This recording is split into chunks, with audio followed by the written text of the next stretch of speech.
Macroalgae is good for saltwater aquariums. It provides habitat and spawning grounds for copepods. It can help stabilize those nightly pH swings when utilized in a reactor or a refugium and put on an opposite light schedule from your display tank. It can reduce nuisance algae growth in your display tank. A lot of species look super cool in your aquarium, and it can export a ton of nitrate and phosphate, keeping your corals super happy and reducing nuisance algae in your tank. But not all macroalgae is created equal. Some look absolutely fantastic in your display tank, while others are more suited for nutrient export and being grown in refugium. AlgaeBarn's Clean Chaeto falls into that latter category. Chaetomorpha has been widely used in the saltwater aquarium hobby for decades now. Before it was commercially available, hobbyists would share it between themselves as their stockpiles grew too large. While this sharing is an absolutely fantastic way of distributing Chaeto between hobbyists, there are two distinct drawbacks with this method. First, if you are brand new to the hobby or just not very social like me, you really have no way of getting your hands on a bunch of Chaeto. The second drawback is hitchhikers and pests. The long, stringy, and tightly woven spaghetti-like filaments provide a fantastic habitat for various benthic or seafloor dwelling creatures. Several years ago, I bought a softball-sized clump of Chaeto from eBay only to find it riddled with bristleworms. So how can you get the immense benefits of Chaetomorpha without the hitchhikers? Well, AlgaeBarn's Clean Chaeto is grown in its own closed systems and then cleaned and inspected before being shipped to you. Sure, you can never be 100% positive that no pests will make it through because there's always a chance that some spores or eggs that are not visible are attached to the Chaetomorpha, but in my experience, AlgaeBarn's Clean Chaeto is just that.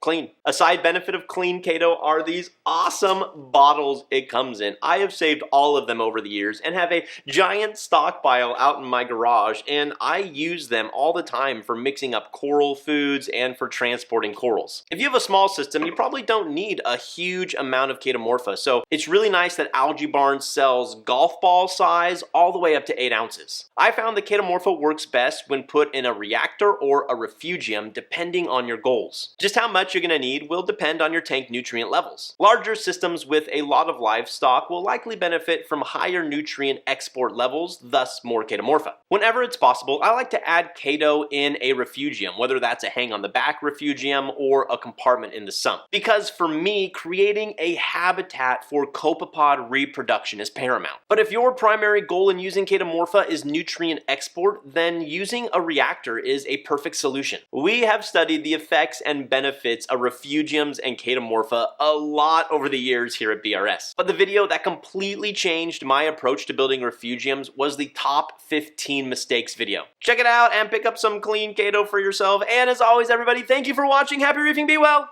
We'll see you next time.